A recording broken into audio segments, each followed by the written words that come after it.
আগামী সোমবার যে নতুন দলের সূচনা হবে, সেই দলের প্রতীক কি হবে এখনই আপনাদেরকে বলতে পারবো না। তিনটে অপশন দেওয়া হয়েছে ইলেকশন কমিশনকে দিল্লিতে। তিনটের মধ্যে কোনটা পাবো, কোনটা অ্যালট হবে, সেটা আরো এই সামনের নির্বাচনে সেটা পাওয়া যাবে না। কারণ ISF, Indian secular party, ISF নওশাদের পার্টি 2021 সালে ভোটে লড়েছে, এখনো অন্যজনার প্রার্থী প্রতীক নিয়ে ভোটে লড়েছে, এখনো সে প্রতীক পায়নি। 4 বছর অতিক্রান্ত হয়ে গিয়েছে। কিন্তু ইনশাল্লাহ আমি আমার যে নতুন দলের সূচনা করব, আগামী দিনে কি নিয়ে ভোটে লড়ব সেটা রাজ্যের যেখানে যেখানে প্রার্থী দেব, 135টা আসনে প্রার্থী দেব, সবারই একই সিম্বল নিয়ে লড়ব। কিন্তু ভোটের পরে স্থায়ী সিম্বল যখন অ্যালোটেড হবে তখন তারা সেই দলেরই স্বীকৃতি পাবে, কারণ দল রেজিস্ট্রেশন হয়ে গেছে। কিন্তু কিছু ফর্মালিটিজ আছে, সেই ফর্মালিটিজকে মেনটেন করতে হয়। আমি সেই দলের পশ্চিম বাংলার চেয়ারম্যান পদে উপনীত হব আগামী দিনে। আমি গোটা রাজ্যের দলের মমতা বন্দ্যোপাধ্যায় যেমন তৃণমূল কংগ্রেসের চেয়ারপারসন, আমিও কিন্তু সেই নতুন দলের চেয়ারপারসন হিসাবে আমার আত্মপ্রকাশ হবে। সেই সঙ্গে আমার 75 জনের স্টেট কমিটি, ধাপে ধাপে সেটা 150 জন হবে, ভোটের আগেই হবে। আর আমাদের দক্ষিণ দিনাজপুর থেকে এসছেন ডাক্তারবাবু, উনি বলছিলেন, সত্যিই বলছি আপনাদেরকে, আমি গত কয়েকদিন ধরে যখন বলেছি 135টা আসনে প্রার্থী দেব, ক্রমশই গোটা রাজ্যের বিভিন্ন জায়গা থেকে বলছে যে আমাদের এই বিধানসভাটা ধরেছেন তো। আমি বললাম দেখতে হবে। তো বলছে না না, আমাদেরকেও এই বিধানসভাটা আমরা লড়বো, আপনাকে প্রার্থী দিতে হবে। কেতুগ্রামটা বিধানসভায় পাশাপাশি বসি শাহনওয়াজ হোসেন, বীরভূমের সভাধিপতি কাজলের বড় ভাই। ও বসে 208-এ, আমি বসি 209-এ। আমার পাশে 210-এ বসে একজন দক্ষিণ দিনাজপুরের তৃণমূলের জেলা সভাপতি হালদার, আর তারপরে ক্যানিংয়ের বিধায়ক শওকত মোল্লা বসে। তো আমরা পাশাপাশি বসি।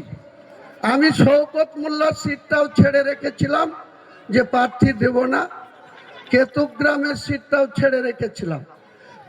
ওখান থেকেও বলছে প্রার্থী দিতে হবে, কেতুগ্রাম থেকেও বলছে প্রার্থী দিতে হবে।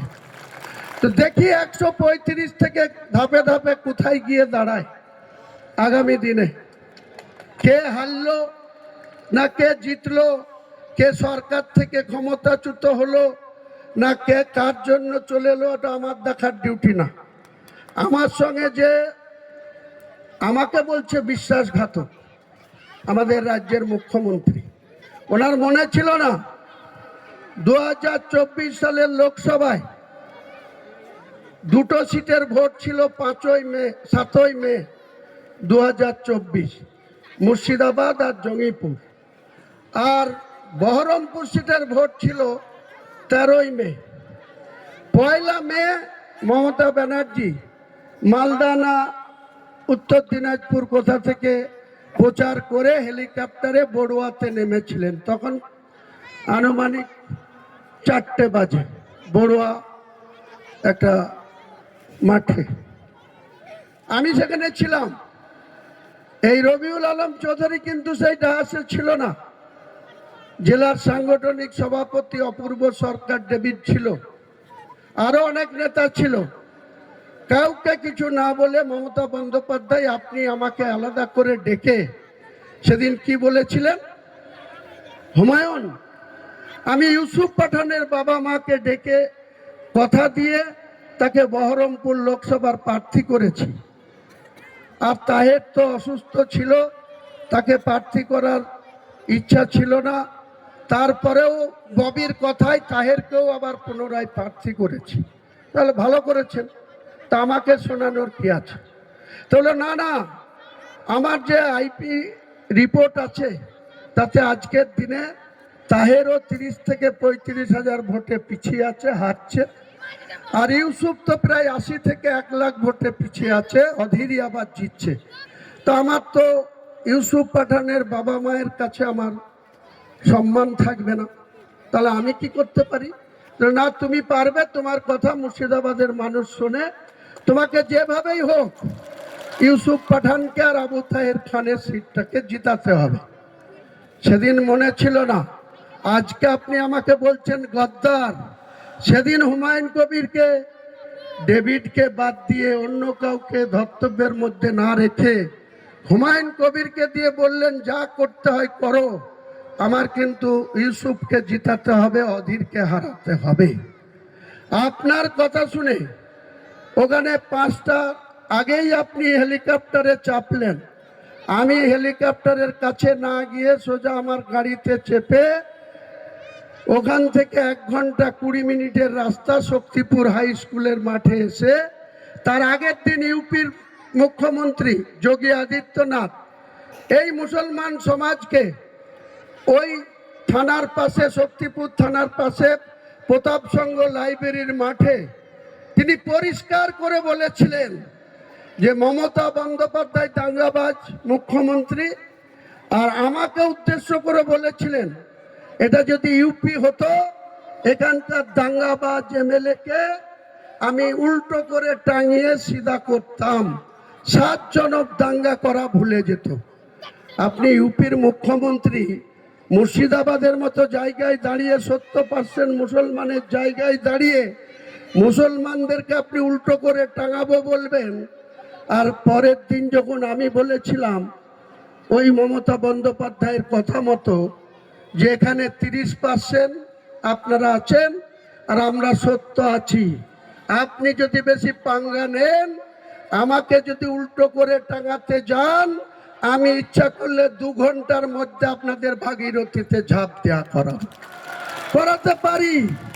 কিন্তু একটা কেউ করেছি কি? করিনি। যোগী আদিত্যনাথ আমাদের উল্টো করে টাঙাতে পারেনি, আমিও কিন্তু কাউকে ভাগীরথীতে ঝাঁপ দেওয়াতে যাইনি। এটা পলিটিক্যাল পলিসি, এটা রাজনৈতিক কৌশল, এটা ভোটে জেতার জন্য কখনো কখনো গেম প্ল্যান করে মানুষের সামনে অনেক কিছু রাখতে হয়। আজকে আপনি কাজের সময় কাজী, কাজ ফুরালে পাজি। আজ হুমায়ুন কবির গদ্দার। কি গদ্দারি করেছি আপনার সঙ্গে? প্রকাশ্য আনুন, হিম্মত থাকলে আপনি 1 to 1 মিডিয়ার মাধ্যমে বসুন, আপনি আমাকে প্রশ্ন করবেন, আমি উত্তর দেব, আর আমি আপনাকে প্রশ্ন করব, আপনি উত্তর দেবেন। বাংলার মানুষের কাছে আপনি মুখ্যমন্ত্রী হয়ে বসে আছেন।